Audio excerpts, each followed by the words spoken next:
മാതാപിതാക്കൾ ആത്മീയമായി കർത്താവിൻ്റെ മുമ്പിൽ ജീവിച്ച് കാണിച്ചാൽ മക്കൾ എങ്ങോട്ട് വരും? എല്ലാവരും പറഞ്ഞേ, വചനത്തിലേക്ക് വരും. ഹല്ലേലൂയ. ഇപ്പം ഞാൻ ഒരു എക്സാമ്പിളായിട്ട് പറയാം. എൻ്റെ മദറിൻ്റെ സമയത്തായിരുന്നു വീട്ടിൽ ആദ്യമായിട്ട് പ്രാർത്ഥന തുടങ്ങുന്നത്. 85-ലാണ് പ്രാർത്ഥന തുടങ്ങുന്നത്. 86-87 അമ്മയുടെ കൂടെ പ്രാർത്ഥനയ്ക്ക് പോവാൻ മക്കളിൽ ഒരാളെ കൊണ്ടുപോയേ പറ്റത്തുള്ളൂ. അല്ലെങ്കിൽ ഫാദർ ഭയങ്കര ക്ഷിപ്രകോപിയും മദ്യപാനിയും കൂടിയാണ്. കുടിച്ചിട്ട് വന്നിട്ട് എടുത്തിട്ട് അടിക്കും. അപ്പോൾ അത് കാരണം അമ്മ പേടിച്ചിട്ട് ഞങ്ങൾ ഞാനും എൻ്റെ അനിയനും ഉണ്ട്. അപ്പോൾ ഞങ്ങളുടെ രണ്ടുപേരുടെയും കാലേ പിടിക്കുക, പ്രാർത്ഥനയ്ക്ക് കൂടെ വാടാന്ന് പറഞ്ഞുകൊണ്ട്. അങ്ങനെ അപ്പോൾ അനിയൻ പോകത്തില്ല, ഞാനായിരിക്കും കൂടെ പോകുന്നത്. ഞാൻ നിർബന്ധിച്ച് എന്നെ കൊണ്ടുപോകുന്നതാണ്. അങ്ങനെ അന്ന് വീടുകളിലാണ് പ്രയർ. അപ്പോൾ 87 മുതൽ എനിക്ക് തോന്നുന്നു പ്രയറിലിങ്ങനെ അമ്മയുടെ കൂടെ 86 മുതൽ പ്രയറിനിങ്ങനെ പോയി തുടങ്ങിയായിരുന്നു. അപ്പം പിന്നെ അമ്മ പ്രയർ ഗ്രൂപ്പിലെ പ്രയർ ലീഡറായി മാറി. മരിക്കുന്നതിന് ഏകദേശം വയ്യാതായതിനു ശേഷമാണ് പിന്നീട് അത് സ്റ്റോപ്പ് ചെയ്തത്. അതിനുശേഷം ഞാൻ സുവിശേഷ വേലയിലേക്ക് കടന്നു വരുന്നു. ഇപ്പോൾ എൻ്റെ മകൻ സുവിശേഷ വേലയിലേക്ക് കടന്നു. അപ്പോൾ 3ാമത്തെ തലമുറയാണ് മകൻ എത്തിക്കഴിഞ്ഞപ്പോൾ. ഹല്ലേലൂയ. അപ്പോൾ നിങ്ങൾ പറയുന്നത് പോലെ തന്നെ എന്താണ്, മാതാപിതാക്കൾ ദൈവത്തിലേക്ക് എത്തിക്കഴിഞ്ഞാൽ അവരുടെ മക്കൾ എന്തായി മാറും? സുവിശേഷ വേല. ഇപ്പം ഞാൻ എൻ്റെ മക്കളോട് ആരോടും നീ ദൈവവേല ചെയ്യണമെന്നോ അല്ലെങ്കിൽ വചനം പറയണമെന്നോ ഇങ്ങനൊന്നും ഞാൻ അവരെ പറയുകയോ പേഴ്സണൽ ഗൈഡൻസ് കൊടുക്കുകയോ ചെയ്തിട്ടില്ല. അത് യേശു സാക്ഷിയാണ്. ഒരിക്കൽ പോലും മക്കളെ വിളിച്ചിട്ട് പേഴ്സണൽ സ്പിരിച്വൽ ഗൈഡൻസ് അവർക്ക് നൽകിയിട്ടില്ല. ചിലപ്പോൾ ഇനി അവർ ക്ലാസ്സൊക്കെ എടുക്കുന്ന കാണുമ്പം നിങ്ങളിരുന്ന് വിചാരിക്കും ശിവബ്രദർ നല്ല ട്രെയിനിങ് കൊടുക്കുന്നുണ്ടെന്ന് വിചാരിക്കും. ഒരിക്കൽ പോലും ചെയ്തിട്ടില്ല. ഇവിടുത്തെ കോർഡിനേറ്റേഴ്സ് ലീഡേഴ്സിൻ്റെ ട്രെയിനിങ് സമയത്ത് അവരും കൂടെ കയറിയിട്ട് അന്നേരം ഇരുന്ന് പഠിക്കുന്നതേ അവർ ചെയ്യുന്നുള്ളൂ. എക്സ്ട്രാ ഒരു ഗൈഡൻസ് പോലും ഇന്നേ വരെ ചെയ്തിട്ടില്ല. അങ്ങനെ ചെയ്താൽ അവരൊരിക്കലും ആത്മീയതയിൽ നിലനിൽക്കത്തില്ല. അവരെ ഗൈഡൻസ് ചെയ്യേണ്ടത് പരിശുദ്ധാത്മാവാണ്. ഒരിക്കൽ പോലും ചെയ്തില്ല. ഇവിടുത്തെ സഹോദരങ്ങൾക്ക് കേൾക്കുന്ന കൂട്ടത്തിൽ അവരും ഇരിക്കും, അവരും എഴുതിയെടുക്കും ഇവിടുത്തെ സഹോദരങ്ങളെ. അതല്ലാതെ എക്സ്ട്രാ യാതൊന്നും ചെയ്തിട്ടില്ല. കാരണം വിളിയുണ്ടെങ്കിൽ നമുക്ക് തിരിച്ചറിയാൻ പറ്റത്തില്ല. നമ്മളെന്തെങ്കിലും പ്രേരണ കൊടുത്തുകൊണ്ട് നടന്നു കഴിഞ്ഞാൽ തിരിച്ചറിയാൻ പറ്റാതെ വരും. ഇപ്പം ഞാനിന്ന് എടുക്കുന്ന ക്ലാസ് എന്ന് പറയുന്നത്, നിങ്ങൾ ഇത് വളരെ നോട്ട് ചെയ്യണം. പ്രത്യേകിച്ച് മക്കളുള്ള അപ്പനും അമ്മയും ഇത് നോട്ട് ചെയ്ത് ഇന്നത്തെ ദിവസം മുതൽ നിങ്ങളുടെ ജീവിതം ഒന്ന് മാറ്റുവാനായിട്ട് ശ്രമിക്കണം. ഹല്ലേലൂയ. ഇത് നിങ്ങൾ ശ്രദ്ധിക്കുമോ? ഇന്നത്തെ ദിവസം മുതൽ പ്ലാൻ ചെയ്യുമോ? കുഞ്ഞുങ്ങളെ ദൈവം നൽകിയിട്ടുള്ള എല്ലാ അപ്പനും അമ്മമാരും ഇന്നത്തെ ഈ ക്ലാസ് കേട്ടിട്ട് നിങ്ങൾ കുറേ നേരം ചിന്തിക്കുകയൊക്കെ ചെയ്യേണ്ടതാണ്. നമ്മൾ ദൈവത്തിന് എന്തെങ്കിലും സമർപ്പിച്ചാൽ, ദൈവത്തിന് എന്തെങ്കിലും നമ്മൾ സമർപ്പിച്ച് അത് കൊടുത്തു കഴിഞ്ഞാൽ നമുക്കത് തിരിച്ചെടുക്കാനുള്ള അവകാശമുണ്ടോ? പറഞ്ഞേ ഇല്ല. അപ്പോൾ നിങ്ങൾ ഒരിക്കലും നിങ്ങളായിട്ട് ഇപ്പം കുഞ്ഞുങ്ങൾ ജനിച്ചു വന്ന ഉടനെ നിങ്ങളുടനെ എന്ത് ചെയ്യുന്നറിയോ, ഈ കുഞ്ഞിനെ ഞാൻ ദൈവവേലക്കായി തരുന്നു എന്നൊക്കെ പറഞ്ഞുകൊണ്ട് ഒരു പെട്ടെന്നുണ്ടാകുന്ന ഒരു വൈകാരിക തലം എടുത്തുകൊണ്ട് പെട്ടെന്ന് നിങ്ങളൊരു സമർപ്പണമൊക്കെ നടത്തും. അങ്ങനെ ചെയ്യരുത്. കുഞ്ഞുങ്ങൾ വളർന്നിട്ട് അവർക്ക് തെറ്റും ശരിയും ബോധ്യപ്പെട്ട് അവർ മനസ്സാൽ ദൈവത്തെ സ്വീകരിക്കാൻ അവർ തയ്യാറാകട്ടെ. അത്യുന്നതൻ്റെ കൃപ അവരുടെ മേൽ ഇറങ്ങി വന്ന് അവർ സുവിശേഷകരായി മാറട്ടെ. നിങ്ങൾക്ക് ഈ അടിമ വെപ്പും ഈ സമർപ്പണവും നിങ്ങൾ ചെയ്യരുത്. ചെയ്താൽ വരുന്ന മിസ്റ്റേക്ക് ഞാൻ നിങ്ങൾക്ക് വചനത്തിൽ നിന്ന് തന്നെ കാണിച്ചു തരാം. നിങ്ങൾ ശ്രദ്ധിക്കുക. ലേവ്യ 27-28 ഉള്ളത്. എന്നാൽ കർത്താവിന് നിരുപാധികം സമർപ്പിച്ച യാതൊന്നും മനുഷ്യനോ മൃഗമോ അവകാശമായി കിട്ടിയ നിലമോ ആകട്ടെ വിൽക്കുകയോ വീണ്ടെടുക്കുകയോ അരുത്. ഇത് നിങ്ങൾ നോട്ട് ചെയ്യണേ. ശ്രദ്ധിക്കുന്നുണ്ടോ? ഇത് നിങ്ങളിത് വായിച്ചു നോക്കിയേ. അതായത് എന്നാൽ ഒരുത്തൻ തനിക്കുള്ള മനുഷ്യരായിക്കൊള്ളട്ടെ, മൃഗമായിക്കൊള്ളട്ടെ, അവകാശ നിലമായിക്കൊള്ളട്ടെ, അങ്ങനെ എന്ത് വേണമെങ്കിലും യഹോവയ്ക്ക് കൊടുക്കുന്ന യാതൊരു ശപഥ അർപ്പിതം എന്ന് വെച്ചാൽ ഇത് ദൈവത്തിന് വേണ്ടി ശപഥം ചെയ്ത് അർപ്പിക്കുന്ന ഒരു വസ്തുവാണെങ്കിൽ അത് നിങ്ങൾ എന്ത് ചെയ്യാൻ പാടില്ല? പറഞ്ഞേ. ഉണ്ട് എല്ലാവരുടെയും പണി പാളിയെന്ന് തോന്നുന്നു അല്ലേ, ഇരിപ്പ് കണ്ടിട്ട്. അതെന്ത് ചെയ്യാൻ പാടില്ല? അത് തിരിച്ചെടുക്കാൻ പാടില്ല. അതാർക്കുള്ളതാണ്? അത് ദൈവത്തിനുള്ളതാണ്. അത് ശപഥത്തിലൂടെ നമ്മൾ ദൈവത്തിന് കൊടുത്തതാണ്. അപ്പോൾ അത് യഹോവയ്ക്ക് എന്താണ്? യാഹ്വേയ്ക്ക് അത് അതിവിശുദ്ധവുമാണ് ആ സമർപ്പിക്കുന്ന വസ്തു. പുരോഹിത സഭകളിൽ നമ്മൾ കണ്ടിട്ടുണ്ട്, യേശുവിന് അല്ലെങ്കിൽ ഏതെങ്കിലുമൊക്കെ രൂപത്തിന് സാരി കൊണ്ട് കൊടുക്കും. ആ രൂപത്തെ ഇങ്ങനെ ഉടുപ്പിക്കും. അതിൻ്റെ പിറ്റേന്ന് ലേലം ചെയ്ത് മേടിച്ചിട്ട് ആ രൂപം എടുത്തുകൊണ്ടിരുന്ന സാരി പിറ്റേന്ന് കുഞ്ഞമ്മ എടുത്തുകൊണ്ട് ഇങ്ങനെ വരും. നിങ്ങൾ കണ്ടിട്ടില്ലേ? ഇന്നലെ രൂപം എടുത്തു, ഇന്ന് കുഞ്ഞമ്മ എടുത്തു. അപ്പോൾ എന്നിട്ട് അവിടെ പോയി ഒരു സെൽഫി എടുപ്പുണ്ട് എന്ന് പറഞ്ഞുകൊണ്ട് നിങ്ങൾക്ക് മനസ്സിലാകുന്നുണ്ട്. അത് പിന്നെ ദൈവത്തിനല്ലല്ലോ സമർപ്പിച്ചത്, വേറൊരു വ്യക്തിക്കല്ലേ സമർപ്പിച്ചത്. അതുകൊണ്ട് അത് പിന്നെ എത്ര വലിയ കാര്യമായിട്ട് എടുക്കാൻ പറ്റത്തില്ല. പക്ഷെ ആ മൈൻഡ് ഇതിലേക്ക് വരരുത്. നിങ്ങൾ കാര്യമായ രീതിയിലൂടെ ഏതെങ്കിലും ശബദ അർപ്പണം നടത്തിയാൽ, ആ നടത്തുന്ന ശബദാർപ്പണം വീണ്ടെടുക്കാൻ നിങ്ങൾ പ്ലാൻ ചെയ്താൽ, എന്തെങ്കിലും ആണെന്നുണ്ടെങ്കിൽ അതിൽ 5-1 എക്സ്ട്രാ കൊടുക്കണം. അങ്ങനെയൊക്കെ കുറേ നിയമങ്ങളുണ്ട്. എങ്കിലും ഒരിക്കലും തിരിച്ചെടുക്കാൻ പറ്റാത്തതായി ഒന്നുണ്ട്. അതുകൊണ്ടാണ് അപ്പോസ്തലന്മാരോട് പറഞ്ഞു, നിങ്ങൾ എന്നെ അനുഗമിക്കാൻ ആഗ്രഹിക്കുകയാണെങ്കിൽ സ്വയമേ വെറുത്തട്ടല്ലാതെ എന്നെ അനുഗമിക്കാൻ പാടില്ല. നിങ്ങൾ എന്നെ അനുഗമിക്കാൻ ആഗ്രഹിക്കുകയാണെങ്കിൽ എന്ത് ചെയ്യണം? നിങ്ങളുടെ സ്വപ്നങ്ങൾ, നിങ്ങളുടെ ഇഷ്ടങ്ങൾ, നിങ്ങളുടേതായ കിനാക്കൾ എല്ലാം വെറുത്തുപേക്ഷിക്കാതെ ഒരിക്കലും നിങ്ങൾക്ക് എൻ്റെ പുറമെ വരരുത്. ഇത് യേശു വളരെ ശക്തമായി പറയുന്നു. അതിന് എക്സാമ്പിളായിട്ട് യേശു പറഞ്ഞത് നിങ്ങൾക്ക് ഓർമ്മയുണ്ടോ? എക്സാമ്പിളായിട്ട് എന്താ പറഞ്ഞത്? ഒരുവൻ വീട് പണിയാൻ അവൻ പ്ലാൻ ചെയ്യുമ്പോൾ അവനെ കൊണ്ട് പണി നടക്കുമോ ഇല്ലയോ എന്ന് അവൻ ആദ്യമേ എസ്റ്റിമേറ്റും കണക്കും എല്ലാം നോക്കണം. നോക്കിയിട്ട് പറ്റിയാൽ മാത്രമേ വീട് പണിക്ക് ഇറങ്ങാവൂ എന്നോ എക്സാമ്പിൾ വെച്ചത്.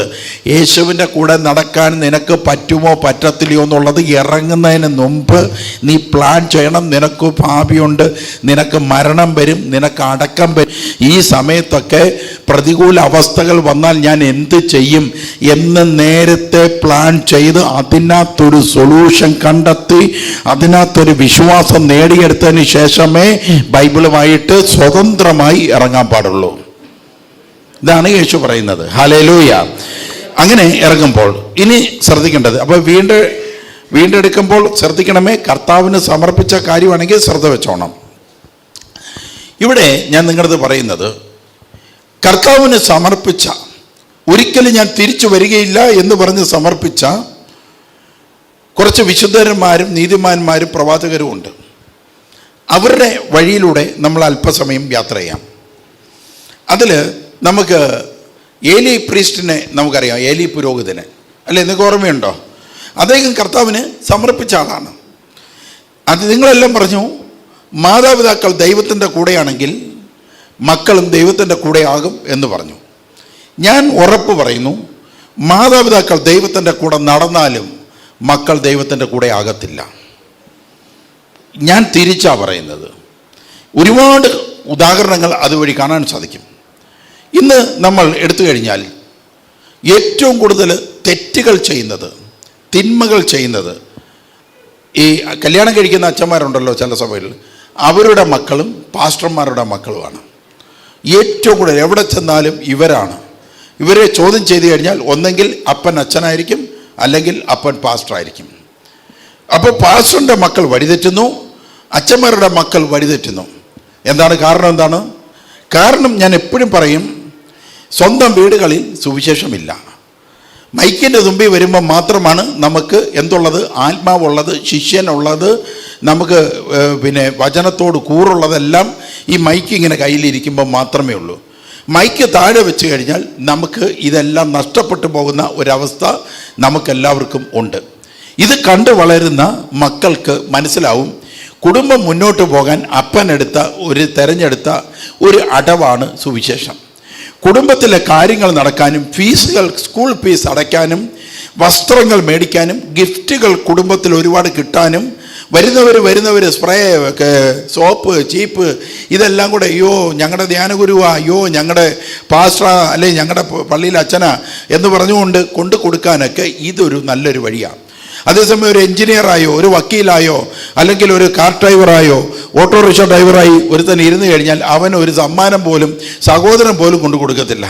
കൊടുത്താൽ അവൻ 100 അടുത്ത് പറയുകയും ചെയ്യും, തിരിച്ച് അവൻ ചോദിക്കുകയും ചെയ്യും, എനിക്ക് ഇതുപോലെ നീ തിരിച്ചു തരണമെന്ന് പറയും. എന്നാൽ ഒരു പാസ്റ്റർ ആയാൽ, എന്നാൽ ഒരു സുവിശേഷകനായാൽ, എന്നാൽ ഒരു അച്ഛനായി കഴിഞ്ഞാൽ സമ്മാനങ്ങൾ കൊണ്ട് നിറയും. അപ്പോൾ ഇത് പുതിയ തലമുറയ്ക്കറിയാം ഇതൊരു ഉയരാനുള്ള ഒരു വഴിയാണ്. അത് കാരണം അവർ ബൈബിളിലേക്ക് വരത്തില്ല. ഇതാണ് മോശം ജീവിത രീതി. നമ്മൾ കുടുംബത്തിൽ കാണിച്ചാൽ ജനിച്ചു വളരുന്ന തലമുറ ഒരിക്കൽ പോലും നമ്മൾ വിചാരിക്കുന്ന കണക്കല്ല, അവരൊരിക്കൽ പോലും ദൈവവചനം എടുക്കത്തില്ല. ഞാൻ ഉള്ളത് വ്യക്തമായി നിങ്ങളെ പറഞ്ഞ് മനസ്സിലാക്കി തരുന്നതാണ്. ദൈവത്തെ ഒന്ന് സ്തുതിക്കാം നമുക്ക്. ഹല്ലേലൂയ, യേശുവേ ആരാധന, യേശുവേ ആരാധന. നിങ്ങളുടെ മക്കൾ ദൈവത്തെ തിരിച്ചറിയണമെങ്കിൽ ഇന്നത്തെ ഈ ക്ലാസ് കേൾക്കണം. കേൾക്കുമല്ല, നിങ്ങൾ ബുക്കിലല്ല എഴുതേണ്ടത്. നിങ്ങളുടെ എവിടെയാണ് എഴുതേണ്ടത്? ഹൃദയത്തിൽ എഴുതണം. നിങ്ങളിത് ബുക്കിൽ എഴുതുമല്ല, ഹൃദയത്തിൽ എഴുതണം. ഈ ക്ലാസ് നിങ്ങൾ എപ്പോഴും ധ്യാനിക്കണം. ഞാൻ എപ്പോഴും ധ്യാനിച്ച ക്ലാസ്സാണിത്. എപ്പോഴും ഞാൻ ശ്രദ്ധിക്കും ഈ ഒരു സബ്ജക്റ്റ്. കർത്താവിൽ പ്രിയരെ, ഏലി പുരോഹിതൻ്റെ മക്കൾക്ക് എന്ത് ലഭിച്ചു? ഏലി പുരോഹിതന് മക്കളെ ഉപദേശമൊക്കെ നടത്തി. പക്ഷേ കറക്റ്റ് ശിക്ഷണമോ കറക്റ്റ് പണിഷ്മെൻറ്റോ ഏലി പുരോഹിതൻ മക്കൾക്ക് നൽകിയില്ല. മക്കൾ വഴിവരച്ചു, കർത്താവിനെതിരെ പാപം ചെയ്തു, മക്കൾ തിന്മ പ്രവർത്തിച്ചു. ഒരല്പം പോലും ഒരു ഉപദേശം പാസ്സാക്കി, ദൈവത്തോട് തെറ്റ് ചെയ്താൽ ആരോട് വന്ന് മാപ്പ് ചോദിക്കും മക്കളെ. ഒരു വേവലാതി പറയുന്നത് പോലെ പറഞ്ഞു. നീ മനുഷ്യനോട് തെറ്റ് ചെയ്ത് കഴിഞ്ഞാൽ ദൈവം ക്ഷമിക്കും. ദൈവത്തോട് നമുക്ക് പറയാം, ദൈവത്തോട് തെറ്റ് ചെയ്താൽ ആരും ക്ഷമിക്കും, അതുകൊണ്ട് അപകടമൊന്നും വരുത്തല്ലേ മക്കളെ എന്ന് പറഞ്ഞുകൊണ്ട് ഓമനിച്ച് വളർത്തി. അതുകൊണ്ട് എന്ത് സംഭവിച്ചു? ദൈവത്തിന് മാറ്റമുണ്ടോ? ദൈവത്തിൻ്റെ വചനത്തിന് മാറ്റം വരുമോ? നിങ്ങളൊന്ന് ചിന്തിച്ചു നോക്ക്. യേശുവേ ആരാധന, ഹല്ലേലൂയ. അപ്പോൾ ഏലി പുരോഹിതൻ്റെ ഈ മക്കൾ വഴിപിഴച്ചു പോയ ഏലി പുരോഹിതൻ്റെ മക്കളെക്കുറിച്ച് നമുക്കൊന്ന് ജസ്റ്റ് ഒന്ന് വായിക്കാം. 1 ശമൂവേൽ 2:13-16. നമ്മുടെ വിഷയം ഏലി പുരോഹിതൻ്റെ മക്കളെ അല്ല, നമ്മളൊരു എക്സാമ്പിളിന് വേണ്ടിയിട്ട് ജസ്റ്റ് ഒന്ന് എടുത്തെന്ന് മാത്രമേ ഉള്ളൂ. നമുക്കൊന്ന് മനസ്സിലാക്കേണ്ട കാര്യങ്ങൾ ഇതിൻ്റെ അകത്തുള്ളത് കാരണം. നമ്മളേത് എല്ലാവരും ഒന്ന് വായിക്കാമോ? എല്ലാവരും വായിക്കാമോ? ശരി. ജനങ്ങളിൽ നിന്ന് പുരോഹിതന്മാർക്ക് ലഭിക്കേണ്ട വിഹിതത്തെ സംബന്ധിക്കുന്ന നിയമം ജനങ്ങളിൽ നിന്ന് പുരോഹിതന്മാർക്ക് ലഭിക്കേണ്ട വിഹിതത്തെ സംബന്ധിക്കുന്ന നിയമം അവർ മാനിച്ചില്ല. ഒന്ന്, കർത്താവ് കൊടുത്ത ഏറ്റവും പരമപ്രധാനമായ ബലിപീഠത്തിൻ്റെ മുമ്പിൽ കാഴ്ചയർപ്പിക്കപ്പെടുന്ന, ദൈവത്തിൻ്റെ മുമ്പിൽ നടത്തുന്ന കാഴ്ചയർപ്പണത്തിൽ നടത്തേണ്ടതായ നിയമങ്ങൾ, പ്രിൻസിപ്പിളും ശ്രദ്ധിക്കണേ. എല്ലാ സുവിശേഷകരും ശ്രദ്ധിച്ചോണം. അവർ പാലിച്ചില്ല. ഒന്ന് അതാണ്. അവർക്ക് അവരുടേതായ ഒരു നിയമവും അവരുടേതായ ഒരു പ്രിൻസിപ്പിളും എടുത്തു വെച്ചിട്ട് ദൈവത്തെ കൂടെ നിർത്താം എന്ന് വിചാരിച്ചു. അതായത് നമ്മളൊരു നിയമം ഉണ്ടാക്കും, എന്നിട്ട് ദൈവം കൂടെ നിന്നോണം. നടക്കത്തില്ല. ദൈവം പറഞ്ഞിരിക്കുന്ന പ്രിൻസിപ്പിളുണ്ട്, അതിൽ നിങ്ങൾ നിന്നോണം. അത് കഴിഞ്ഞപ്പോൾ എന്ത് സംഭവിക്കുന്നു? ഈ മുപ്പല്ലി എന്ന് ബൈബിളിൽ പറയുന്നത് ഇങ്ങനെയുള്ള വി പോലെ ഇരിക്കുന്ന ഒരു സ്പൂണാണ്. ഒരു ഇതാണ്, കവണ പോലത്തെ ഒരു സാധനമാണ്. ഇങ്ങനെ ഇരിക്കുന്നത്, ഇതാണ് മുപ്പല്ലി എന്ന് പറയുന്നത്. വായിച്ചോളുക. ആരെങ്കിലും ബലിയർപ്പിച്ച മാംസം പാകം ചെയ്യുമ്പോൾ പുരോഹിതന്റെ ഭൃത്യൻ പാത്രത്തിൽ മുപ്പല്ലി കൊണ്ട് കുത്തി അതിൽ കിട്ടുന്നത് മുഴുവൻ പുരോഹിതന് വേണ്ടി എടുത്തിരുന്നു. ഷീലോയിൽ വന്നിരുന്ന ഇസ്രായേൽക്കാരോടെല്ലാം അവർ ഇപ്രകാരമാണ് പ്രവർത്തിച്ചത്. ഇസ്രായേൽക്കാരോടെല്ലാം ഇങ്ങനെയാണ് പ്രവർത്തിച്ചത്. അടുത്തത് 16 വായിച്ചോ. കൂടാതെ മേധസ് ദഹിപ്പിക്കുന്നതിന് മുമ്പ് തന്നെ ബലിയർപ്പിക്കുന്നവനോട് പുരോഹിതന്റെ ഭൃത്യൻ വന്ന് പറയും, പുരോഹിതന് വേണ്ടി പാകം ചെയ്യാൻ കുറെ മാംസം തരിക. അതായത് കർത്താവിന് ബലിയർപ്പിക്കാൻ പോകുന്നതിന് മുമ്പ് തന്നെ അതിൽ നിന്ന് കുറച്ച് കട്ട് ചെയ്ത്, എടാ ഇന്ന് അവർക്ക് ഇച്ചിരി വെള്ളം അടിക്കാനുണ്ട്, എടുത്തു കൊടുക്കണമെന്ന് പറയും. ഒരു മാംസം കട്ട് ചെയ്യുക, പാചകം ചെയ്യാനായിട്ട് മാറ്റുക. കാരണം ഇവർക്ക് വീഞ്ഞുമായിട്ടിരുന്ന് കുടിക്കണം.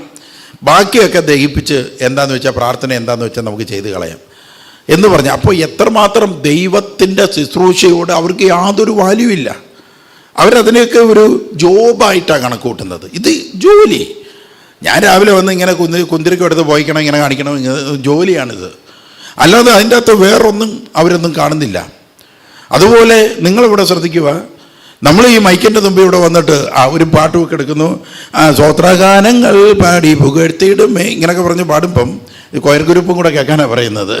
ഇതിനകത്തൊക്കെ പണിയുണ്ട്. ഹല്ലേലൂയ എന്നൊക്കെ പറഞ്ഞ് മനസ്സിലായി. അതിൻ്റെ അകത്തൊക്കെ വൃത്തിയും വീറും വേണം, അതിൻ്റെ അകത്തൊക്കെ ഭയഭക്തി വേണം. ഇതാണ് ഇവിടുത്തെ അല്ല, എവിടെയെങ്കിലുമൊക്കെ കൊയർ ഗ്രൂപ്പ് ഉണ്ടെങ്കിൽ അവരെല്ലാം കേൾക്കാൻ വേണ്ടിയിട്ടാണ്. ഇങ്ങനെയാണ് കർത്താവിൻ്റെ ശുശ്രൂഷ. അപ്പോൾ ഇതിനൊന്നും ഏലി പുരോഹിതൻ തിരുത്തലോ കാര്യങ്ങളോ ഒന്നും ചെയ്തിട്ടില്ല. അതാണ് പ്രശ്നമായത്. കുറേ 16 പറയുവാണ്, അപ്പോൾ ഒരു തിരുത്തലും നടത്തില്ല. അവൻ അതായത് തീയിലിട്ട് ദഹിപ്പിക്കുന്നതിന് മുമ്പേ മാംസം എടുത്ത് മാറ്റടാ, ഇന്ന് വൈകിട്ട് എനിക്ക് കൂട്ടുകാർ വരും അടിക്കാനുള്ളതാ, കർത്താവിന് കൊടുത്ത സാധനം എടുത്തിട്ടാ ചെയ്യുന്നത്. നമ്മൾ മനസ്സിലാക്കേണ്ടത്, നിങ്ങൾക്ക് ഇവിടെ ഒരു കാര്യം എന്ത് മനസ്സിലായി? തൻ്റെ പുത്രന്മാർ ഇങ്ങനെ ഇത്രയും വലിയ തോന്നിയാസം കാണിച്ചിട്ടും ഏലി പുരോഹിതൻ വളരെ പ്രാർത്ഥനയിലും വളരെ ജാഗരണയിലും ഏകാന്ത പ്രാർത്ഥനയിലൊക്കെ കഴിയുന്ന അപ്പൻ്റെ 2 മക്കൾ ഇത്രയും വലിയ തോന്നിയാസം, ദൈവഭയമില്ലാത്ത ജീവിത രീതി കാണിച്ചിട്ടും നമ്മൾ മനസ്സിലാക്കണം, ഇതെല്ലാം കണ്ടുകൊണ്ടിരിക്കുന്ന ഒരു ദൈവമുണ്ട്, അനുഭവിച്ചുകൊണ്ടിരിക്കുന്ന ഒരു ദൈവമുണ്ട്. ഇത് മൂലം നിങ്ങൾ ഇന്ന് ക്ലാസ് കേൾക്കുമ്പോൾ മനസ്സിലാക്കേണ്ടത്, നമ്മുടെ ഭവനത്തിൽ നമ്മൾ കാണിക്കുന്ന ആത്മീയത നോക്കിയാണ് നമ്മുടെ മക്കൾ വളരുന്നത്. ഇത് നിങ്ങൾ നോട്ട് ചെയ്തോ. യേശുവേ ആരാധന, യേശുവേ ആരാധന. ഞാൻ മറ്റൊരാളെ ഇന്ന് ആദ്യമായിട്ട് വിമർശിക്കുമല്ല, ചിന്തിക്കാൻ വേണ്ടി പറയുകയാണ്. ദാവീദ് സങ്കീർത്തനത്തിലൂടെ നമുക്ക് ഒരുപാട് ഉപദേശങ്ങൾ തന്നിട്ടില്ലേ? പറഞ്ഞേ ഇല്ലേ? ഏതൊക്കെ ഉപദേശങ്ങളാണ് തന്നിട്ടുള്ളത്? തന്നിട്ടുണ്ടെന്ന് പറഞ്ഞു. ചോദ്യം ചോദിച്ചപ്പം മിണ്ടുന്നില്ല. നീ അത് ചെയ്യരുത് ഇത് ചെയ്യരുതെന്നൊക്കെ പറഞ്ഞുകൊണ്ട് ഉപദേശം തന്നിട്ടുണ്ടോ? മിണ്ടുന്നില്ല. ഞാൻ പാപം ചെയ്യാതിരിക്കാൻ കർത്താവിൻ്റെ വചനം എപ്പോഴും ഞാൻ ഓർത്തിരിക്കും. നീ എന്തെല്ലാം വചനം, നിങ്ങൾ ഏതെങ്കിലും ഒരു സങ്കീർത്തനം എടുത്ത് നോക്കും ബൈബിളിൽ. നീ അങ്ങനെ പോയാൽ നശിക്കും, നീ ഇങ്ങനെ പോയാൽ തകരും, നീ ദൈവത്തിൽ നിന്ന് അകലരുത് എന്നൊക്കെ പറഞ്ഞുകൊണ്ട് ഇഷ്ടം പോലെ പറഞ്ഞിട്ടില്ലേ? മിണ്ടുന്നില്ല. പറഞ്ഞിട്ടുണ്ടോ? ഈ ദാവീദിൻ്റെ സങ്കീർത്തനങ്ങൾ ഇതുപോലെ സമൂഹ മധ്യേ വന്ന് ദാവീദ് പറയും, നീ അങ്ങനെ ചെയ്യരുത്, യഹോവയെ വിട്ടു പോകരുത്, നീ ന്യായം പാലിക്കണം, നീ പോഷനെ പോലെ ആകരുത്, നീ സഹോദരനെ ചതിക്കരുത്, കുടുംബത്തിൽ നീ ഇങ്ങനെ ജീവിക്കണം അങ്ങനെ ജീവിക്കണം, ഇതൊക്കെ പറഞ്ഞു തന്നിട്ടില്ലേ ദാവീദ്? രാജാവ് പറഞ്ഞിട്ട് തന്നില്ലേ? ഇനി ദാവീദിൻ്റെ കുടുംബത്തിലോട്ടൊന്ന് കയറി നോക്ക്. ഈ സമൂഹത്തിൻ്റെ മുമ്പിൽ ദാവീദ് ഇതെല്ലാം പറഞ്ഞു, സ്വന്തം കുടുംബത്തിൽ മിണ്ടിയില്ല. എന്താ ഒരു സൈഡ് മാത്രം നമുക്ക് പ്രസംഗിച്ചു പോകാൻ പറ്റൂ? നമ്മൾ നോക്കുമ്പോൾ 2 സൈഡും ചെക്ക് ചെയ്യും. സ്വന്തം കുടുംബത്തിൽ തിന്മ നടന്നിട്ട് ക്ഷമാന്നൊരക്ഷരം മിണ്ടിയില്ല. സമൂഹത്തിനോട് പറഞ്ഞു, നീ മാറട, നീ അങ്ങനെ ചെയ്യല്, നീ ഇങ്ങനെ ചെയ്യരുത്, ഇതെല്ലാം പറഞ്ഞു. പക്ഷെ സ്വന്തം കുടുംബത്തിൽ ദാവീദ് മിണ്ടിയില്ല. ദാവീദിനെ വിമർശിക്കുമല്ല കേട്ടോ, നമ്മൾ ചിന്തിക്കേണ്ട. ദാവീദ് അല്ല പറഞ്ഞത്, ദാവീദിലൂടെ പരിശുദ്ധാത്മാവ് പറഞ്ഞതാണ് എന്നുള്ളതാണ് നമ്മൾ മനസ്സിലാക്കേണ്ട തിയോളജി.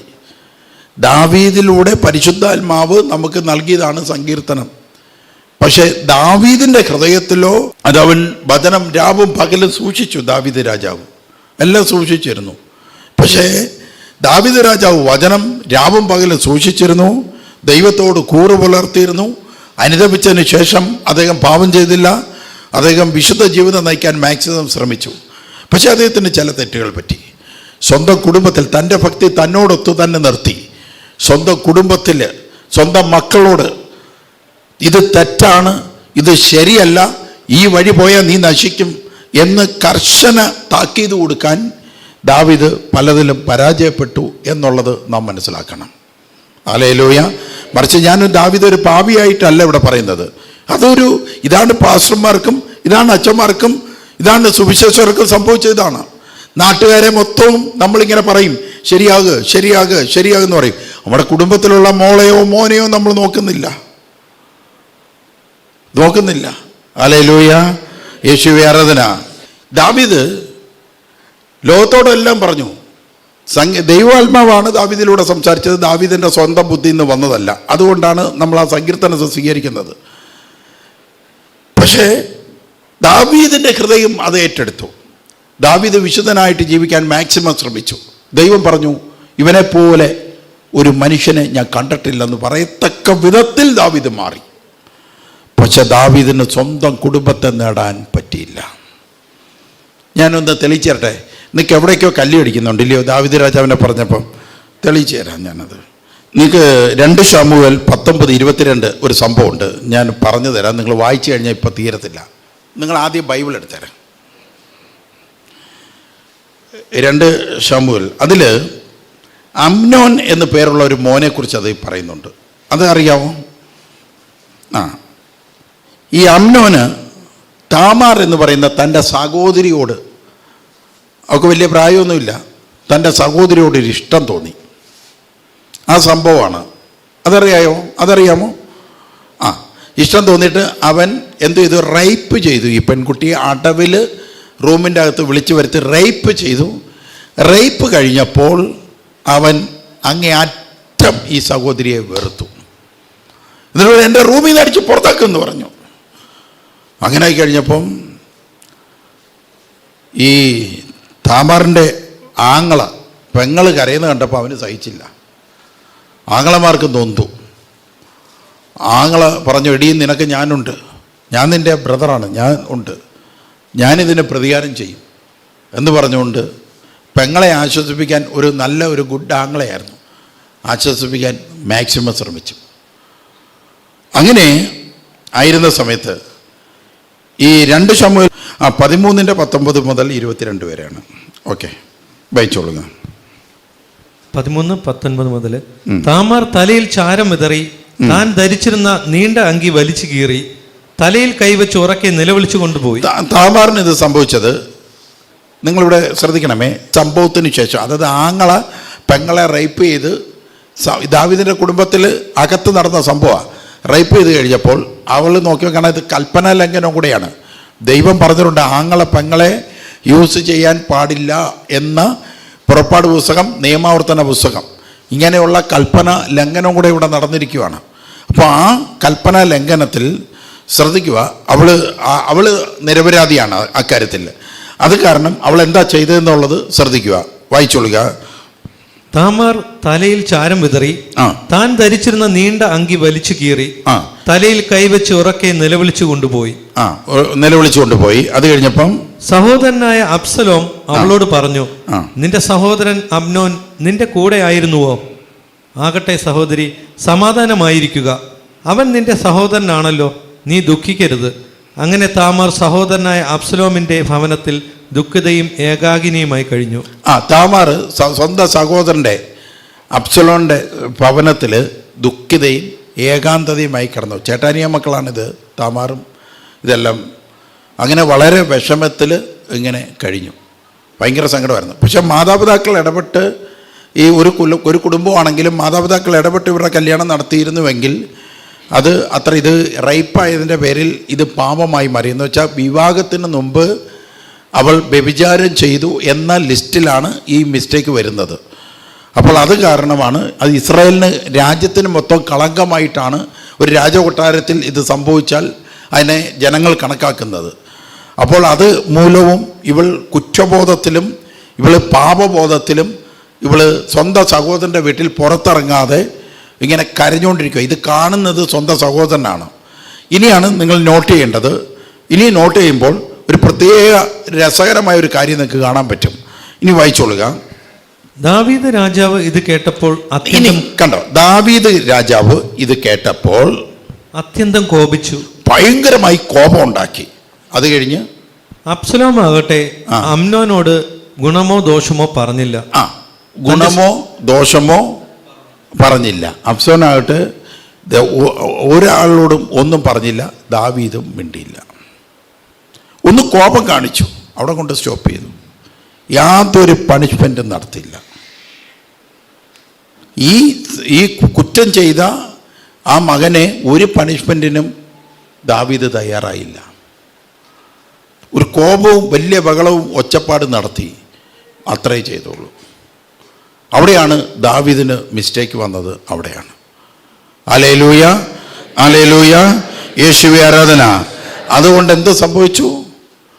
ദാവീദിൻ്റെ പിൻതലമുറ മുഴുവനും അന്യ ജാതീയ രാജാക്കന്മാർക്ക് കീഴടങ്ങുന്ന തരത്തിൽ അവന്മാർ അന്യ ദൈവങ്ങളെ സേവിക്കുകയും ഒറ്റ ഒരെണ്ണത്തിലും യാഹ്വേ ഭക്തി ഇല്ലാതായിത്തീർന്നു. അപ്പൻ ഭയങ്കര ഭക്തനാണ്.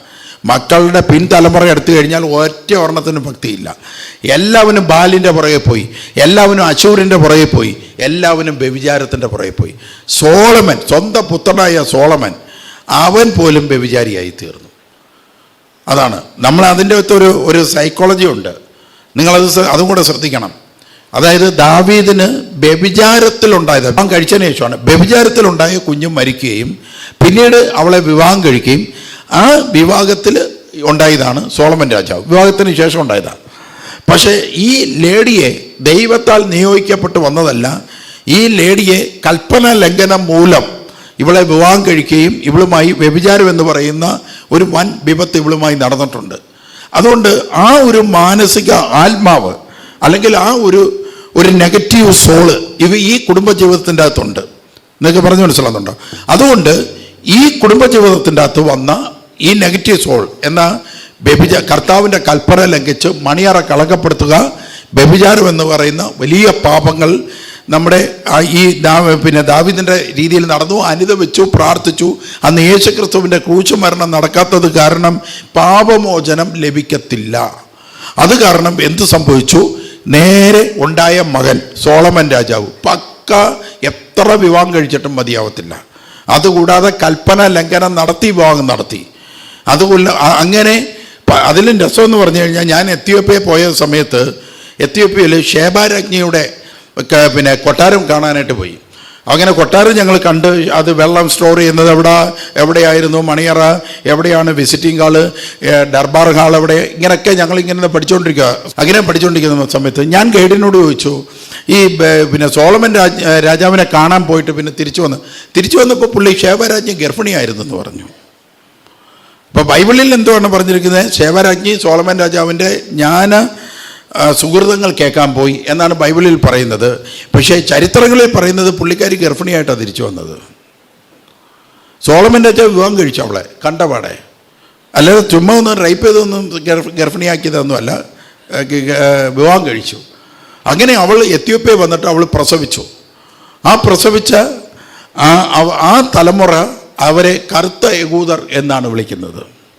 ഞങ്ങളവിടെ പോയി പഠിച്ചതാണ്. അങ്ങനെ കറുത്ത യഹൂദന്മാർ എന്ന് പറഞ്ഞാൽ എത്യോപ്യ കറുത്തല്ല, ഒരു മീഡിയം കളറാണ്. ഒരു ഇരുനിറക്കാരായിട്ടുള്ള ജൂതന്മാർ എത്യോപ്യയിലുണ്ട്. അത് ഈ സോളമൻ്റെ മക്കളെന്നാണ് പറയുന്നത്. ഇനിയും കേട്ടുകൊള്ളുക, സോളമൻ്റെ അടുത്ത തലമുറ എത്തിക്കഴിഞ്ഞപ്പോൾ എന്ത് സംഭവിച്ചു? അവന്മാരും ഇതുപോലെ തന്നെ വൻ തിന്മകൾ, വൻ വ്യഭിചാരങ്ങൾ എല്ലാം. ഇവർക്കെല്ലാം ദാവീദ് രാജാവിന് ദൈവത്തിൻ്റെ അരുളപ്പാടുണ്ടായതാണ്. സോളമനാണെങ്കിൽ നേരിട്ട് ദൈവത്തിൻ്റെ അരുളപ്പാടുണ്ടായതാണ്. നിങ്ങൾക്ക് മനസ്സിലായല്ലോ? ദാവീദ് ദൈവത്തെ അങ്ങേയറ്റം സ്നേഹിച്ചതാണ്, സോളമനും ദൈവത്തെ സ്നേഹിച്ചതാണ്. പക്ഷെ അവൻ അവസാന കാലം മൊത്തവും അവൻ തിന്മയിൽ ജീവിച്ചു. അതുകൊണ്ട് മാതാപിതാക്കളെ, ഞാൻ പ്രാർത്ഥനയിലാണ്, ഞാൻ സുവിശേഷകരാണ്, ഞാൻ വളരെ പ്രാർത്ഥനയിൽ നിൽക്കുന്നതാണ് എന്തെന്ന് പറഞ്ഞിട്ട് കാര്യമൊന്നുമില്ല. വളരെ ശ്രദ്ധിക്കുക. അതുകൊണ്ടാണ് പൗലോസ് വളരെ വ്യക്തമായി പറഞ്ഞു, ഒരുവൻ യേശുവിൻ്റെ കൂടെ നടക്കുന്നെങ്കിൽ അത് കൃപയാലത്രേ, നമ്മുടെ പ്രവൃത്തി മൂലമല്ല, കൃപ, കർത്താവിൻ്റെ കൃപ കൊണ്ടാണ് നമ്മുടെ കുടുംബം സ്തോത്ര ഇന്ന് ദൈവവചനം എടുത്തിരിക്കുന്നത്. അതാ പൗലോസ് പറഞ്ഞത്, പ്രവൃത്തി മൂലമല്ല, അല്ലെങ്കിൽ രക്തം മൂലമല്ല. അപ്പൻ നല്ല ശുദ്ധിയേറിയ ഭക്തനായിരുന്നു. ആ അപ്പൻ്റെ ഭക്തി മൂലം ജനിച്ച, ബ്ലഡിൽ ജനിച്ചതാണ് എൻ്റെ ഈ മകൻ, അതുകൊണ്ട് ഇവൻ ശുദ്ധനാകും. നോ, ഇല്ല. അവൻ നാളെ ബൈബിൾ എടുക്കണമെങ്കിൽ അവൻ്റെ മേൽ കൃപ ഇറങ്ങണം. അതാണ് പൗലോസ് നമ്മളെ പഠിപ്പിച്ചത്. അത് വളരെ കറക്റ്റുമാണ്. മനസ്സിലാവുന്നുണ്ടോ? നിങ്ങൾക്ക് മനസ്സിലായി? ഇത്രയും പറഞ്ഞാൽ മനസ്സിലായോ? ദൈവത്തെ ഒന്ന് സ്തുതിക്കാം. യേശുവേ ആരാധന, യേശുവേ ആരാധന. Hallelujah, hallelujah. അപ്പം ഞാൻ ഈ ക്ലാസ് എടുക്കുമ്പോൾ നിങ്ങൾക്ക് സംശയമൊക്കെ തോന്നും. ഈ ക്ലാസ് ഇപ്പം അപ്പന്മാർ മദ്യപാനിയും തിന്മ ചെയ്യുന്നവരും ആണെങ്കിൽ മക്കളും അങ്ങനെ ആകും എന്ന് നമുക്ക് ഉറപ്പിച്ച് പറയാൻ പറ്റത്തില്ല. അതും പറയാൻ പറ്റത്തില്ല. അതിൽ ആരെങ്കിലും ഒരുത്തന് യേശു ക്രിസ്തുവിനെ രക്ഷകനും നാഥനുമായി സ്വീകരിച്ച് ക്രിസ്തുവിൻ്റെ ബ്ലഡിൽ അവൻ കുളിച്ച് ശുദ്ധി പ്രാപിച്ച് അവൻ വന്നു കഴിഞ്ഞാൽ അപ്പൻ്റെ ഒരു സ്വഭാവവും ഈ മകൻ്റെ മേൽ വരണമെന്നില്ല. അതും ഞാൻ ഉറപ്പ് തരാം. അങ്ങനെ ഇഷ്ടംപോലെ സാക്ഷ്യങ്ങളുണ്ട്. ഹല്ലേലൂയ. അപ്പൻ ചെയ്യുന്ന ഒരു പ്രവൃത്തിയും മകൻ ചെയ്യത്തില്ല. മകൻ വേറെ സ്വഭാവമായിരിക്കും. അവൻ എക്സ്ട്രാ സ്റ്റാൻഡേർഡ് ആയിരിക്കും, ഭയങ്കര ഡീസൻ്റ് ആയിരിക്കും. കാരണം അവൻ്റെ ബ്ലഡിനെ കൺട്രോൾ ചെയ്യുന്നത് യേശുക്രിസ്തുവിൻ്റെ രക്തമായിരിക്കും. Praise the lord, hallelujah. അതാരാ? അത് അപ്പൻ്റെ നന്മ കൊണ്ടുണ്ടായതല്ല. അത് അപ്പൻ്റെ നന്മ പ്രവർത്തി കൊണ്ടല്ല മകൻ ആ ബ്ലഡ് വന്നത്, മറിച്ച് കർത്താവിന് അവനോട് തോന്നിയ കൃപ നിമിത്തമാണ് അവൻ അങ്ങനെ ഒരു അനുഗ്രഹമായി മാറിയത്. അതുകൊണ്ട് ഒരു അപ്പന് പോലും അവകാശപ്പെടാൻ പറ്റത്തില്ല, ഞാൻ വിയർത്ത്, ഞാൻ ദൈവവേല ചെയ്തുകൊണ്ട് എൻ്റെ മകൻ സുവിശേഷകനായി, ഞാൻ വിയർത്ത് ദൈവവേല ചെയ്തുകൊണ്ട് എൻ്റെ മകളെ മാനിച്ചു. ഇത് ഒരു അപ്പനും അവകാശപ്പെടാൻ ദൈവം അനുവദിക്കത്തില്ല. ചരിത്രങ്ങൾ തിരിച്ചാ പഠിപ്പിക്കുന്നത്, ചരിത്രങ്ങൾ തിരിച്ചാ പഠിപ്പിക്കുന്നത്. അതുകൊണ്ട് പ്രിയ മാതാപിതാക്കളെ, അപ്പന്മാരെ ശ്രദ്ധിച്ചുകൊള്ളുക.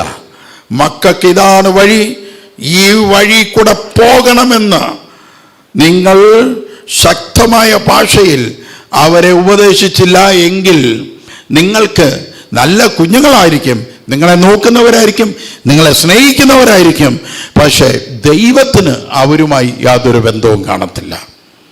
ഹല്ലേലൂയ. തോന്നുന്നുണ്ടോ എന്നെയാണ് ഉദ്ദേശിച്ചെന്ന്? തോന്നുന്നുണ്ടോ? ആരെങ്കിലും പറ, തോന്നുന്നുണ്ടോ? ആണ്, നിങ്ങളെ തന്നെയാണ്. തോന്നുന്ന ആരൊക്കെയാണോ അവരൊക്കെ തന്നെയാണ്. സ്തോത്ര, ഹല്ലേലൂയ. അല്ല, ഇപ്പം വചനം പറയാൻ പറ്റത്തില്ലെന്നേ. വചനം പറഞ്ഞു കഴിഞ്ഞാൽ എന്നെ തന്നെയായത്, ഇത് എന്നെ മാത്രം ഉദ്ദേശിച്ച് പറഞ്ഞതാ. ഇതാ ഇപ്പം ഞാനങ്ങ് പ്ലേറ്റ് മാറ്റി ആണെന്ന് പറയുന്ന പരിപാടിയാണ് ഇപ്പം. ഒരു വചനവും പറയാൻ പറ്റത്തില്ല ഇപ്പം. ശരി, ദൈവത്തെ സ്തുതിക്കാൻ നമുക്ക്. ഹല്ലേലൂയ,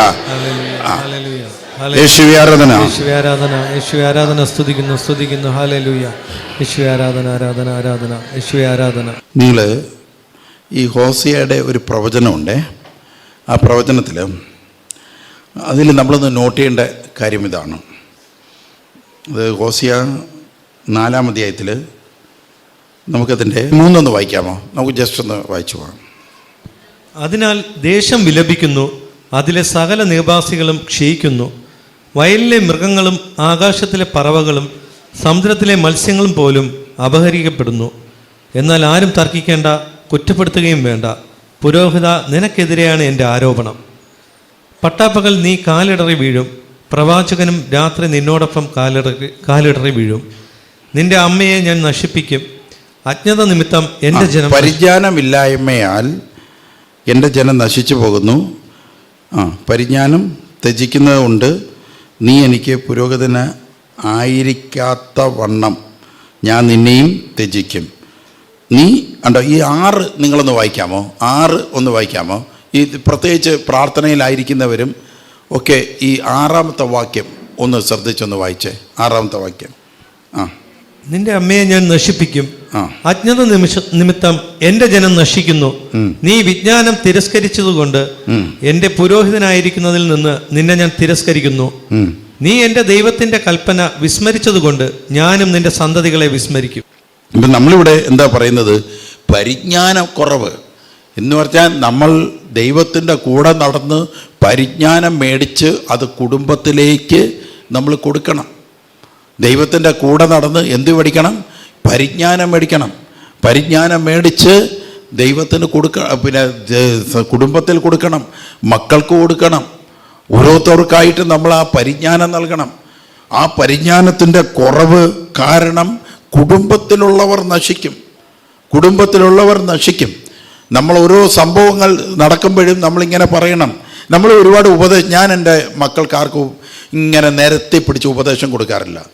ഞാൻ ചെയ്യുന്നത്, അവർക്കൊരാവശ്യം വരുമ്പം പറയും, എടാ ഇത് നടക്കണമെങ്കിൽ നീ ഒരു കാര്യം ചെയ്യും, പേഴ്സണൽ പോയിരുന്ന ആബാപിതാവിനോട് പ്രാർത്ഥിക്കുക, യേശുവിനെ ആരാധിച്ച് നീ ഒന്ന് ട്രൈ ചെയ്ത് നോക്ക്, പറ്റുമെങ്കിൽ നീ നോക്കാൻ പറയും. അപ്പോൾ ഈ പിള്ളേരെല്ലാം കൂടെ ആരെങ്കിലും വിളിച്ച് മലമുകളിൽ പോയിട്ട് അവരങ്ങ് പ്രാർത്ഥന തുടങ്ങി തിരിച്ചു വരുമ്പോഴത്തേക്ക് അവർക്കത് നടക്കും. നമ്മളൊരു 1000 ഉപദേശവും കുറ്റപ്പെടുത്തലിനേക്കാളും അവർക്ക് വഴി പറഞ്ഞു കൊടുക്കും. ആ വഴിയും പറഞ്ഞു കൊടുക്കുമ്പോൾ തന്നെ അത് ഇപ്പോൾ അവർക്ക് വിശ്വാസമാണ്. എന്ത് പ്രശ്നം വന്നാലും മലമുകളിൽ പോയിരുന്ന് ആ സ്വർഗത്തിലേക്ക് നോക്കി പ്രാർത്ഥിച്ചാൽ ആ വിഷയം നടക്കുമെന്ന് മക്കളുടെ എല്ലാം അകത്ത് കയറി ദൈവം തന്നെ അത് കൃപയാൽ വെളിപ്പെടുത്തി കൊടുത്തു. ഒരു ബഹളവും നമ്മൾ വെക്കേണ്ട കാര്യമില്ല. ഹല്ലേലൂയ, യേശുവേ ആരാധന. അപ്പോൾ നമ്മളിവിടെ ശ്രദ്ധിക്കേണ്ടത്, ഹോശേയയിൽ പറയുവാണ്, നിങ്ങൾ വളരെ ശ്രദ്ധിച്ച് മനസ്സിലാക്കുക, പരിജ്ഞാനം കുറവ്, ഈ ദൈവത്തെക്കുറിച്ചുള്ള അറിവ് കുറവ് വചനത്തെക്കുറിച്ചുള്ള അറിവ് കുറവ്, നിന്റെ കുടുംബം നശിച്ചു പോകും, നിന്റെ തലമുറ നശിച്ചു പോകും, നിന്റെ തലമുറ നീയും നശിക്കും. ഇതാണ് പറയുന്നത്. ഏതായാലാണ് നമ്മളുടെ ജീവിതത്തിൽ വളരെ വളരെ പ്രശ്നങ്ങളുണ്ടാവും. പക്ഷേ ഈ പരിജ്ഞാനം നിങ്ങൾക്ക് കൂടുകയും ഈ അറിവ് നിങ്ങൾക്ക് വർദ്ധിക്കുകയും പ്രിൻസിപ്പിൾ എന്താണെന്നൊക്കെ നിങ്ങൾ മനസ്സിലാക്കുകയും ചെയ്താൽ നശിക്കുമെന്ന വാക്ക് വലിച്ചു കീറി ദൈവം കളയും. എന്നിട്ട് ദൈവം നിങ്ങളെ പരിപാലിക്കും എന്ന വാക്ക് തരും. ഉയർത്തുമെന്നുള്ളതല്ല, എന്താണ് തരുന്നത്? പരിപാലിക്കും. ഏത് കഷ്ടത വന്നാലും പരിപാലിക്കും, ഏത് തകർച്ച വന്നാലും പരിപാലിക്കും. ഹല്ലേലൂയ. പരിപാലിക്കുന്ന ഒരു ദൈവത്തെ നിങ്ങൾക്ക് കാണാൻ പറ്റും. യേശുവേ ആരാധന, യേശുവേ സ്തോത്രം. ഞാൻ കർത്താവിൻ്റെ കൂടെ നടക്കുമ്പോൾ നമ്മൾ ശ്രദ്ധിച്ച് നടന്നില്ലെന്നുണ്ടെങ്കിൽ ഞാനൊരു എക്സാമ്പിൾ തന്നെ പറയാം. 1 ശമൂവേൽ 4-ാം അധ്യായത്തിൽ അതിൻ്റെ 4-ാമത്തെ വാക്യമാണ് നമ്മളിപ്പോൾ വായിക്കാൻ പോകുന്നത്. അങ്ങനെ അവർ ഷീലോയിലേക്ക് ആളയച്ച് കെരൂബുകളുടെ മേൽ എഴുന്നള്ളിയിരിക്കുന്ന സൈന്യങ്ങളുടെ കർത്താവിൻ്റെ ഉടമ്പടിയുടെ പേടകം കൊണ്ടുവന്നു. ഇത് സംഭവം പറയാം, എല്ലാവരും ഒന്ന് ശ്രദ്ധിക്കണേ. സംഭവം ഇതാണ്: ഫിലിസ്ത്യരും ഇസ്രായേലും തമ്മിലുള്ള യുദ്ധം ശക്തമായിക്കൊണ്ടിരിക്കുകയാണ്. ഫിലിസ്ത്യരും ഇസ്രായേലും തമ്മിലുള്ള യുദ്ധം ശക്തമായിക്കൊണ്ടിരിക്കുകയാണ്. അങ്ങനെ ആ യുദ്ധം ശക്തമായിക്കൊണ്ടിരിക്കുമ്പോൾ പെട്ടെന്ന് ഇസ്രായേലിനെ തന്നെ പേടിയായി ഫിലിസ്ത്യർ തോൽപ്പിക്കുക. അതായത് ഇന്നത്തെ യുദ്ധം പോലെ, ഇന്ന് കണ്ട ഗ്യാസയായിട്ടുള്ള യുദ്ധം നടക്കില്ല. അന്ന് അവിടെ താമസിച്ചുകൊണ്ടിരുന്ന ഫിലിസ്ത്യരാണ്. പാലസ്തീൻ എന്ന് പറയുന്നവർ പഴയ ഫിലിസ്ത്യരാണ്. മനസ്സിലാവുന്നുണ്ടോ? അപ്പോൾ ഈ ഫിലിസ്ത്യരുമായിട്ട് ഭയങ്കര യുദ്ധം, പണ്ടേ ഉള്ളത് ഈ ഫിലിസ്തീയ യുദ്ധം ആയിട്ട് നടന്നുകൊണ്ടിരിക്കുമ്പം ഇവരെന്ത് ചെയ്തെന്നറിയോ? ഇവർ പറഞ്ഞു, ഞങ്ങൾക്ക് ധൈര്യം കിട്ടണമെങ്കിൽ മോശയുടെ കാലത്തുള്ള ജോഷുവയുടെ കാലത്തുള്ള അഹ്റോൻ്റെ പുത്രന്മാർ വഹിച്ചിട്ടുള്ള ആ പേടകം ഞങ്ങളുടെ മധ്യം ഉണ്ടെങ്കിൽ ഞങ്ങൾ ജയിക്കും. അപ്പോൾ ഈ മേജസ് കട്ടുമൊട്ടിച്ച് തിന്നുന്ന നമ്മുടെ ഈ പുരോഹിതന്മാരുണ്ടല്ലോ, ഏലിയുടെ 2 എന്താ പറയുന്നത്, വായി നോക്കി മക്കൾ എന്ന് പറഞ്ഞെങ്കിൽ പറയാം. ആ 2 മക്കൾ പറയും പെട്ടകം എടുക്കണമെന്ന് പറയും. ഈ 2 മക്കളും ചേർന്ന്, പുരോഹിതരെല്ലാം കൂടെ ചേർന്ന് പെട്ടകം എടുത്ത് എവിടെ കൊണ്ടുപോയി? യുദ്ധം നടക്കുന്ന സ്ഥലത്തേക്ക് കൊണ്ടുപോയി. അവിടെ ഈ പെട്ടകത്തെ കണ്ടപാടെ ഇവരെല്ലാം കൂടെ വലിയ വായിലെ ഒരു കൂവലും ഒരു ആരവും ഒക്കെ വന്നു. അപ്പോൾ ഫിലിസ്ത്യർ ചോദിച്ചു, ഇതെന്താ അവിടെ ഒരു ബഹളം കേൾക്കുന്നതെന്ന് ചോദിച്ചു. അപ്പോൾ പറഞ്ഞു, അവിടെ അപ്പോൾ അങ്ങോട്ടും ഇങ്ങോട്ടും ചാരന്മാരുണ്ടല്ലോ, ഈ കർത്താവിൻ്റെ ആൾക്കാർ ആ പേടകമൊക്കെ അവിടെ കൊണ്ടുവന്നിട്ട് അതിൻ്റെ ധൈര്യത്തിലാണ് ഈ കൂവുകയും ബഹളം വെക്കുകയൊക്കെ ചെയ്യുന്നതെന്ന് പറഞ്ഞു. അപ്പോൾ ഫിലിസ്ത്യരൊന്ന് പേടിച്ചു. കാരണം അവർക്ക് പേടിയാണ്, ഈ കർത്താവ് മോശയൊക്കെ കടത്തിക്കൊണ്ട് വന്നത് കഥ അവർക്കും അറിയാവുന്നതാണ്. ഇനിയിപ്പോൾ നമ്മൾ എന്ത് ചെയ്യും എന്നൊക്കെ പറഞ്ഞുകൊണ്ട് അവരും വിഷമിച്ചു. ഇത് കേട്ടോണം, ഈ പേടകം എടുത്തോണ്ട് വന്നത് ആരാണ്? വെറും വായി നോക്കികൾ. ഇവർക്ക് ആർക്കെങ്കിലും കർത്താവുമായിട്ട് ടൈപ്പ് ഉണ്ടോ? കർത്താവുമായിട്ട് എന്തെങ്കിലും ബന്ധമുണ്ടോ? കർത്താവുമായിട്ട് ബന്ധമില്ലാത്തവൻ, കർത്താവുമായിട്ട് സ്നേഹമില്ലാത്തവൻ പെട്ടകം പൊക്കിയെടുത്തോട്ട് വന്നാൽ കർത്താവ് അതിൽ വസിക്കത്തില്ല. കാരണം എൻ്റെ ആത്മാവിലാണ് നിങ്ങൾക്ക് വിജയം. Price the Lord. അത് പഴയ നിയമത്തിലേ പറഞ്ഞിട്ടുണ്ടായിരുന്നു. അപ്പോൾ യുദ്ധം നടന്നു. ഫിലിസ്ത്യർ കർത്താവിൻ്റെ പെട്ടകം എടുത്തുകൊണ്ടങ്ങ് പോയി. അവർ പതുക്കെ കൊണ്ടുപോയിട്ട് അവരുടെ ക്ഷേത്രത്തിൽ കൊണ്ടുവച്ചു. അവിടെ ക്ഷേത്രത്തിൻ്റെ ബിംബത്തിൻ്റെ ഇപ്പുറത്ത് കർത്താവിൻ്റെ പേടകവും കൊണ്ടുവച്ചു. ജനങ്ങളടുത്ത് പറഞ്ഞു, ഇസ്രായേലിൻ്റെ ദൈവം ദാ ഇരിപ്പുണ്ടെന്ന് പറഞ്ഞു. ഫിലിസ്ത്യരെ എടുത്തുകൊണ്ട് പോയി. കർത്താവിന് ഒന്നും ചെയ്യാൻ പറ്റത്തില്ല, ഒന്നും ചെയ്തില്ല കർത്താവ്. എന്നിട്ട് സംഭവിച്ചെന്താന്ന് പറഞ്ഞാൽ, ഈ ഏലിയുടെ 2 മക്കളെയും ഫിലിസ്ത്യർ വെട്ടിക്കൊന്ന് കൊലപ്പെടുത്തി. കർത്താവിൻ്റെ പേടകവും എടുത്തുകൊണ്ടങ്ങ് പോയി. ഇതാ ലാസ്റ്റ് സംഭവിച്ചത്. ചിലവർ പറയും, ഞങ്ങൾക്കൊരു കുഴപ്പവും വരത്തില്ല, ഞങ്ങളുടെ കുടുംബത്തിൽ 2 അച്ഛന്മാരും 4 കന്യാസ്ത്രീയുമുണ്ട്, അവിടെ ഇരിക്കത്തേ ഉള്ളൂ കേട്ടോ. ഹല്ലേലൂയ. ചിലവർ പറയും, ഞങ്ങൾക്ക് ഒരു കുഴപ്പമില്ല, ഞങ്ങൾക്ക് മാതാവുണ്ട്. അല്ലേ? അങ്ങനെ നിങ്ങൾ കേട്ടില്ലേ? ഞാൻ സ്ഥിരം കേൾക്കുന്നതാ.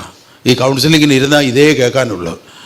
ഞങ്ങൾക്കൊരു കുഴപ്പമില്ല, ഞങ്ങൾക്ക് അന്ത്യോന്യസ് നിൽക്കവല്ലേ, ഇങ്ങനെ പറഞ്ഞുകൊണ്ട്. പിന്നെ വേറെ ചിലവർക്ക് ഔസപിതാവിനെയാണ്.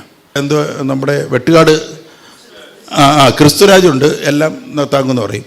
ഓരോ സ്ഥലത്തോട്ട് ചെല്ലുമ്പോൾ അതാത്. ചിലയിടത്ത് ചെല്ലുമ്പോൾ മുത്തിയമ്മയുണ്ടെന്ന് പറയും, ചിലയിടത്ത് ചെല്ലുമ്പോൾ പറയും കുരിക്കഴിക്കുന്നുണ്ടെന്ന് പറയും. ഇങ്ങനെ ഓരോരുത്തർക്കും ഓരോ രീതിയാണ്. പക്ഷേ ഇവിടെ സത്യവചനത്തിൽ എന്താണ് നമ്മളെ പഠിപ്പിച്ചു തരുന്നത്? എന്താണ്? ഇനി പേടകം എടുത്തു കൊണ്ടുവച്ചാലും ശരി, നിന്നെ രക്ഷിക്കത്തില്ല.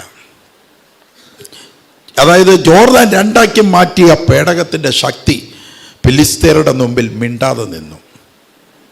ഹല്ലേലൂയ. ഒന്ന് ദൈവത്തെ സ്തുതിക്കാം. ഇത് മനസ്സിലാക്കുന്നുണ്ടോ? ഇതിനകത്ത് മനസ്സിലാക്കുന്നുണ്ടെങ്കിൽ ഒന്ന് സ്തുതിക്കുക. ആരാധന ആരാധന ആരാധന ആരാധന. യേശുവേ സ്തുതിക്കുന്നു സ്തുതിക്കുന്നു സ്തുതിക്കുന്നു. ഹല്ലേലൂയ. യേശുവേ സ്തുതിക്കുന്നു സ്തുതിക്കുന്നു സ്തുതിക്കുന്നു. ആരാധിക്കുന്നു ആരാധിക്കുന്നു. 1 ശമൂവേൽ 4:11 എത്തിയപ്പോൾ 1 ശമൂവേൽ 4:11 എത്തിയപ്പോൾ വായിച്ചോളുക. ദൈവത്തിന്റെ പേടകം ശത്രുക്കൾ കൈവശപ്പെടുത്തി ഏലിയുടെ പുത്രന്മാരായ ഹോഫ്നിയും ഹിനെഹാസും വധിക്കപ്പെട്ടു. അവർ വധിക്കപ്പെട്ടു, ശത്രുക്കൾ എടുത്തുകൊണ്ട് പോയി. ഇനി ശ്രദ്ധിച്ചോളുക. 1 ശമൂവേൽ 4:17-18 വായിച്ചോ. എന്ത് സംഭവിച്ചു? കാരണം നമുക്ക് സമയമില്ലാത്തതുകൊണ്ട് നമുക്ക് ഓടിച്ചു പോവാം. 17-18 വായിച്ചോളുക. അവൻ പറഞ്ഞു, ഇസ്രായേൽ ഫിലിസ്തീയരോട് തോറ്റോടി ജനങ്ങളിൽ നല്ലൊരു ഭാഗം കൊല്ലപ്പെട്ടു. അത് ഭയങ്കരമായ ഒരു പരാജയമായിരുന്നു. കൂടാതെ അങ്ങയുടെ പുത്രന്മാരായ ഹോഫ്നിയെയും ഫിനെഹാസിനെയും അവർ വധിച്ചു. ദൈവത്തിന്റെ പേടകം അവർ കൈവശപ്പെടുത്തുകയും ചെയ്തു. ദൈവത്തിന്റെ പേടകം എന്ന് കേട്ടപ്പോൾ തന്നെ ഏലി വാതിൽ പടിക്കരികെ ഉള്ള പീഠത്തിൽ നിന്ന് പുറകോട്ട് മറിഞ്ഞു.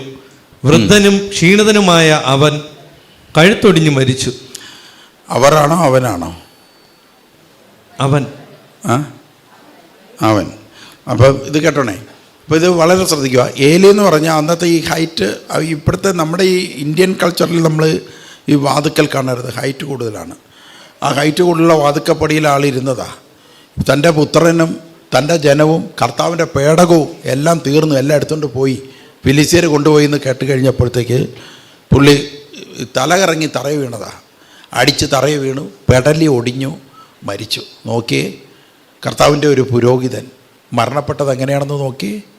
പെടലി ഒടിഞ്ഞു മരണപ്പെട്ടു. മക്കളും പോയി. ഏലി പുരോഹിതൻ്റെ പിൻതലമുറക്കാർ ആരും പിന്നെ പുരോഹിതരല്ല, എല്ലാം ചത്തു തൊലഞ്ഞു. ഇതാണ് ബൈബിൾ എടുത്താൽ സൂക്ഷിക്കേണ്ട കാര്യം. നമ്മൾ മറ്റുള്ളവർ അത് ഇതൊക്കെ പറഞ്ഞെന്ന് വരും. വളരെ ഉത്തരവാദിത്തമുള്ളൊരു കേസാണ്, ഉത്തരവാദിത്തമുള്ളൊരു കാര്യമാണ് നമ്മൾ ഏറ്റെടുത്തിരിക്കുന്നത്. ഇനി ഞാൻ ഒരാളെ കൂടെ നിങ്ങൾക്ക് പറഞ്ഞു തരാം. യേശുവേ ആരാധന, യേശുവേ സ്തുതി, യേശുവേ സ്തുതി, ഹല്ലേലൂയ. ഒരാളെന്ന് പറയുന്നത് 1 ശമൂവേൽ 8-1 മുതലുള്ള വാക്യങ്ങളാണ് നമ്മൾ വായിക്കുന്നത്. ഇത് ശ്രദ്ധിക്കുക. ശമൂവേലിനെ കുറിച്ച് നിങ്ങൾക്ക് അറിയാലോ. ബാലനായിരുന്നപ്പോൾ തന്നെ, എല്ലാവരും കേൾക്കുന്നുണ്ടോ? ബാലനായിരുന്നപ്പോൾ തന്നെ ദൈവം വിളിച്ച് വേർതിരിച്ച ആൾ. ബാലനായിരുന്നപ്പോൾ വിളിച്ച് വേർതിരിച്ച ആൾ ആണോ? അത് കഴിഞ്ഞ് വളരെ പ്രാർത്ഥനയിലും ഒക്കെ പ്രവാചകനായി ഒരുപാട് പ്രാവശ്യം ദൈവം നേരിട്ട് വന്ന് സംസാരിച്ച വ്യക്തിയാണ് ശമൂവേൽ. അയാളുടെ കുടുംബത്തിലെ മക്കളെങ്കിലും നല്ലതാവണ്ടേ. ഏലി പിന്നെ പോട്ടെന്ന് വെക്കാം. പക്ഷെ ശമൂവേലിനെ കുഞ്ഞിലെ വിളിച്ചതാണ്, ചിരിയുള്ളപ്പോഴേ വിളിച്ചതാണ്. ശമൂവേൽ വളർന്നത് തന്നെ ദൈവത്തിൻ്റെ സന്നിധിയിലാണ് വളർന്നത്. പേടകത്തിൻ്റെ മുമ്പിൽ നിന്ന് വളർന്നവനാണ് ശമൂവേൽ. ആ ശമൂവേലിൻ്റെ രക്തത്തിലുണ്ടാകുന്ന മക്കളെങ്കിലും ഗുണം പിടിക്കണ്ടേ? നിങ്ങൾ സ്വാഭാവികമായിട്ടൊന്ന് ചിന്തിച്ചു നോക്ക്. 24 മണിക്കൂർ മൗനവ്രതത്തിലിരിക്കുന്നവനാണ് ശമൂവേൽ. കർത്താവിൻ്റെ പേടകത്തിൻ്റെ മുമ്പിൽ വിളക്കണയാതെ സർവ്വസമയവും എണ്ണ ഒടിച്ചു വെയിറ്റ് ചെയ്ത് കർത്താവിൻ്റെ പേടകത്തിലെ ദീപം അണയാതെ നോക്കിക്കൊണ്ടിരുന്നവനാണ് ശമൂവേൽ. അദ്ദേഹത്തിൻ്റെ രക്തത്തിൽ എത്രമാത്രം ഭക്തിയുണ്ട്, എത്രമാത്രം പരിശുദ്ധി അദ്ദേഹത്തിൻ്റെ രക്തത്തിലുണ്ട്.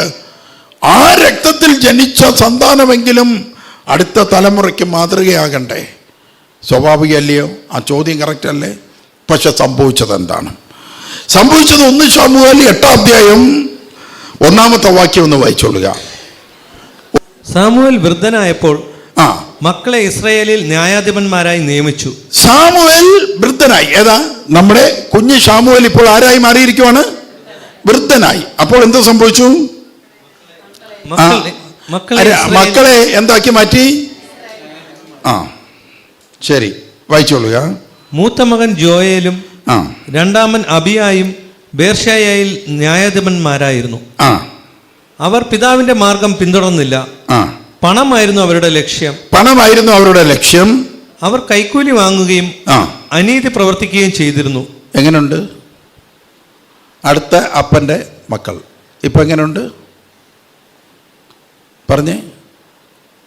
അടുത്ത പ്രവാചകൻ്റെ മക്കൾ ഇപ്പോൾ എന്തായി മാറി? അവർക്ക് ദൈവഭക്തി ഉണ്ടോ? അവർക്ക് പ്രാർത്ഥനയുണ്ടോ? അവരിപ്പോൾ എന്താ ചെയ്തുകൊണ്ടിരിക്കുന്നത്? അവർ കൈക്കൂലി വാങ്ങിക്കുകയാണ് ചെയ്യുന്നത്. അവർ പിതാവിന്റെ മാർഗം പിന്തുടർന്നില്ല. പണമായിരുന്നു അവരുടെ ലക്ഷ്യം. പണമായിരുന്നു അവരുടെ ലക്ഷ്യം. 5-ാമത്തേത് വായിച്ചോ. അവർ പറഞ്ഞു, അങ്ങ് വൃദ്ധനായി, പുത്രന്മാരാകട്ടെ അങ്ങയുടെ മാർഗം പിന്തുടരുന്നുമില്ല. അതുകൊണ്ട് മറ്റു ജനതകൾക്കുള്ളതുപോലെ ഒരു രാജാവിനെ ഞങ്ങൾക്ക് നിയമിച്ചു തരിക. ഇതാര് മുഖാന്തരമാണ് ദൈവം രാജാവായി നിന്ന ഇസ്രായേൽ? ശ്രദ്ധിക്കണേ, ദൈവം രാജാവായി നിന്ന ഇസ്രായേൽ, ദൈവമാണ് രാജാവായി നിന്നത്. ആ ദൈവത്തെ വേണ്ട, മനുഷ്യരിൽ നിന്നൊരു രാജാവ് വേണം എന്ന് പറയിപ്പിക്കാൻ കാരണമായത് ആര് മുഖാന്തരമാണ്?